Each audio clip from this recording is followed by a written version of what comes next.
This video contains practice suggestions for the Texas All-State Flute Etudes for the 2023 to 2024 academic year. This video in particular focuses on the first etude, the G major Karg-Elert Etude.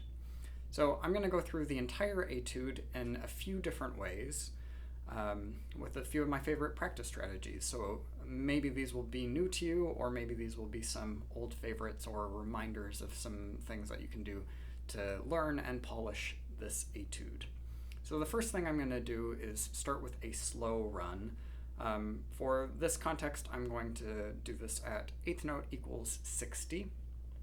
Part of why I'm prioritizing the slow run here at the very beginning is that it's something that you can do forever and will still be useful to you.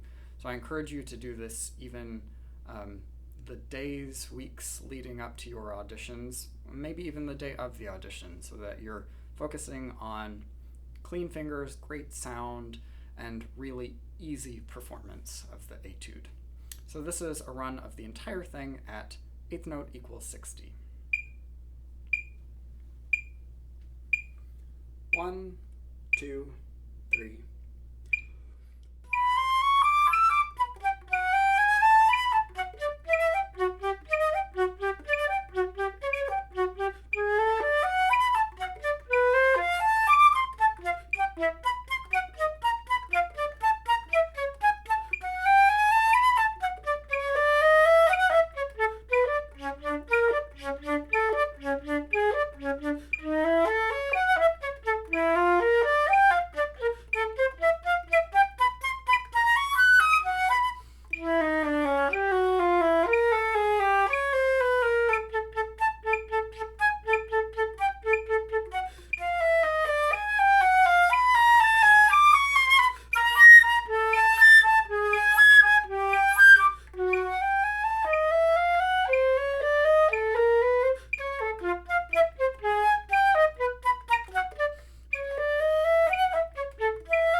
Okay, so next up, after a full slow run, I'm going to go through this in chunks. So a lot of the notes in here are relatively straightforward, especially when you look at just a little bit at a time. So what I'm going to do is I'm going to do eighth note to eighth note chunks. So I'm always repeating the note that I left off on. So this is going to be up on the screen so you can keep track of where all of these downbeats are, where I am starting and stopping each of these groups. So for this, I'm going to do it just a little bit faster. This is going to be at eighth note equals 80, and I'm just going to do 1 beat's rest in between each of these chunks.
did that last one wrong.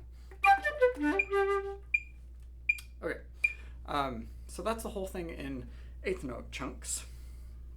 So if one of them doesn't go well, like that very last one, I'll just repeat that one. If it happens more than once, then I'm going to want to come back to that. The goal is ultimately that you're going to play them all correctly the first time that you try to do it, with just that one beat of break between them. But as you're learning, you could certainly do slower if you need to, or smaller groups, or take more time in between each of them. Really take that opportunity to think, okay, these are the 5 notes that I'm going to play, and then play them. So if it means 3 beats of rests in between, that's great for getting started. So the next thing that I'm going to do is I'm going to try a strategy called Moveable Fermata. So it's called Moveable Fermata, but sometimes I'll just think about this in different rhythms and might even put a metronome on. So I'm going to do that here, actually. And so what I'm going to do is I'm going to put a fermata on the first note of each eighth note, or the start of each beat. So first 32nd note in each beat. And I'm going to turn that into a dotted note. So like a dotted 16th and then 3 32nds after that. So I'll do the very beginning to demonstrate that. This will be at 60 beats per minute. So I'll just do the first measure so that you can see this. This will also be up on the screen with the fermatas anyway. And I'll show that rhythm as well.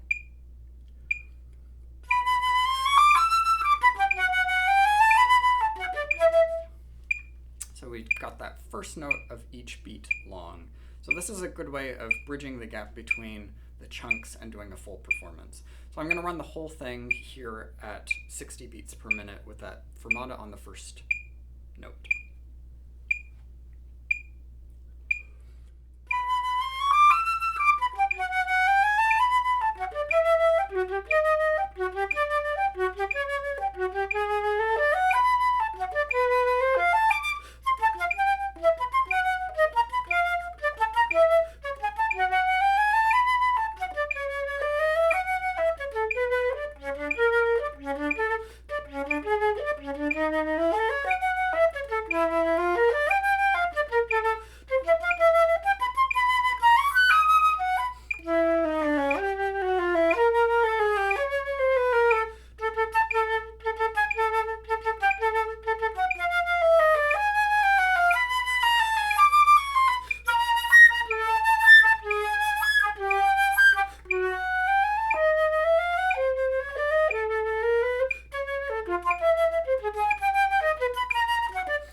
That had the fermata on the first note of each group, so turning that into a dotted note followed by the 3 faster notes. There are other rhythms you could apply to this if you wanted. So the next one I'm going to do is I'm going to shift that fermata from the first note in every beat to the second note. So again, I'm going to do just the first measure with that rhythm up on the screen so you can get a sense of that, and then you'll see where all the fermatas are when I do the full run. So sticking with this 60 beats per minute.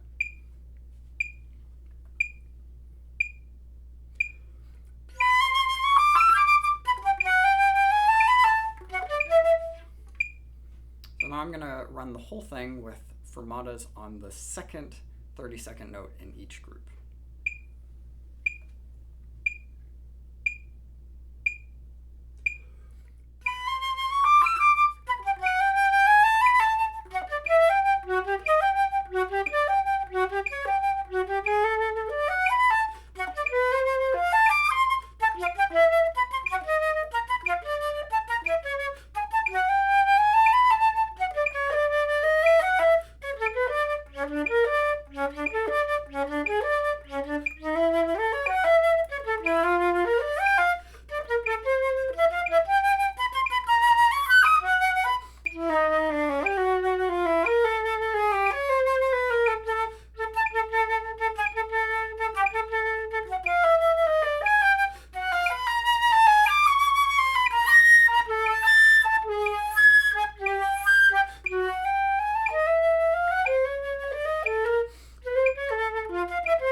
So I really like this strategy, and you could do it with all 4 beats, or I know a favorite of my old band directors was swing rhythms, so just doing ba-da-da-da-da and the opposite of that. I like this because it is a little bit harder to think about. It really makes your brain work harder, which makes you learn it a little bit better, especially if you don't write it out entirely. And it also can be a great tool for working on speed for just parts of it. So you could do this with chunks as well, working up so that the faster bits are faster than you ultimately have to play it. For this etude, a lot of it at the marked tempos is accessible anyway, but some of it, including like the octaves, the double octaves at measure 12, very tricky. So it might be nice to have some more strategies to work on speed there. So the last strategy, and I'll go through it a couple of different ways, instead of movable fermata is movable downbeat. So I'm going to do 2 iterations of this. First, where I move the downbeat to the 3rd note of every group, and this is going to be up on the screen. And then I'll do with the 4th note on every group. So these will be more fun ways of making your brain work just a little bit harder. So this is with the downbeat on the 3rd note of every grouping, and I'm going to do this back at 8th note equals 80.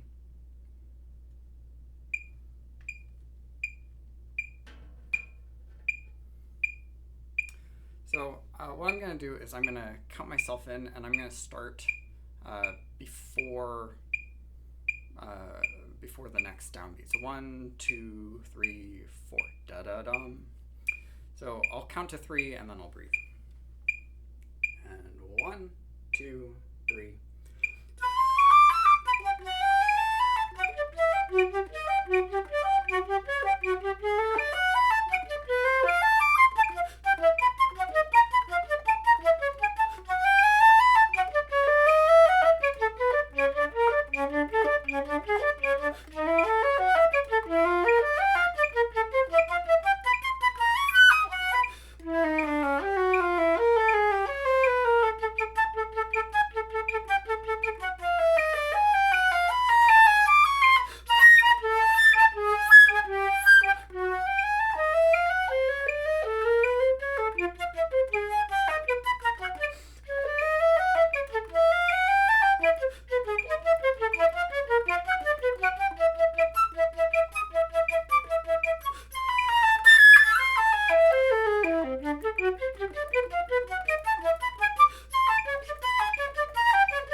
So not absolutely pristine, but you get the idea there.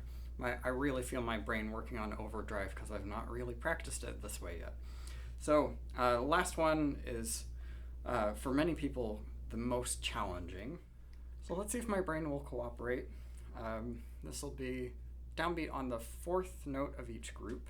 So I'm going to do the same thing as before. I'm going to put 3 notes now before the very first real downbeat. So I'll count in those first 3 eighth notes. And 1, 2, 3.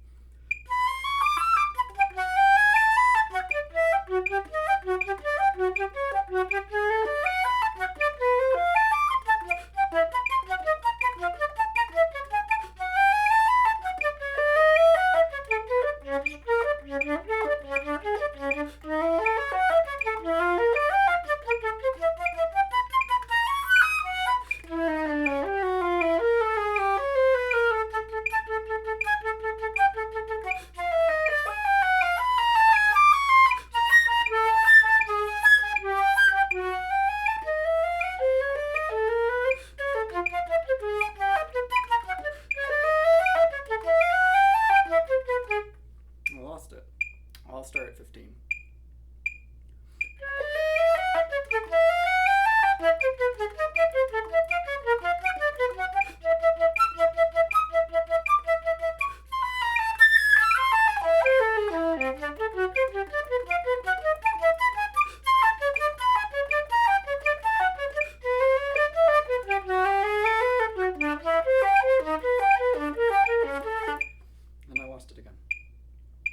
21.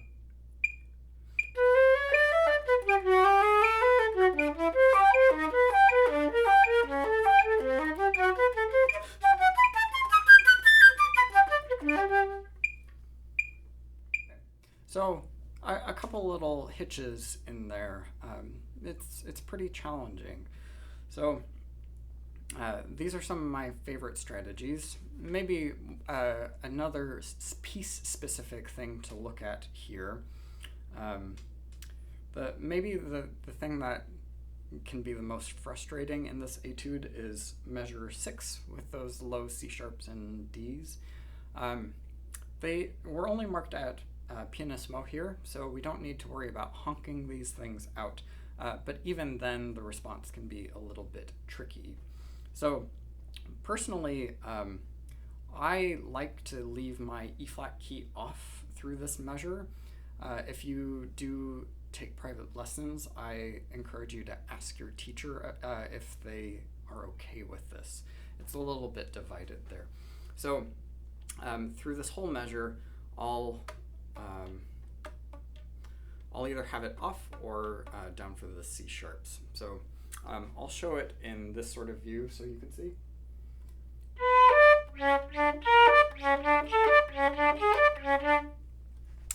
Even then, there might still be some flexibility to work out here to make sure that those low notes are coming out consistently.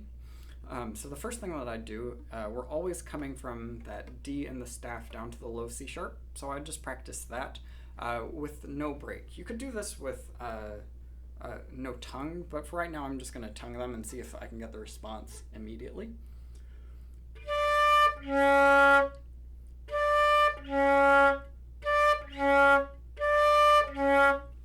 And then once we've got that, we can work either direction, and I would do these both separately. So I'm going to do D, the last 3 notes of each group, which don't change at all.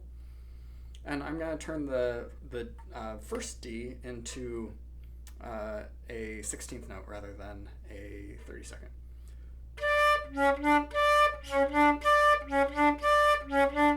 So it's really easy for the fingers, and we can really focus on what's happening with the embouchure and air. And then the other thing that we can do is work the other direction, and I'll turn now the low C sharps into 16th notes. So we've got, I'll just start that again. So that we make sure that that is feeling confident. If you have any other questions about preparing this etude, please do not hesitate to reach out.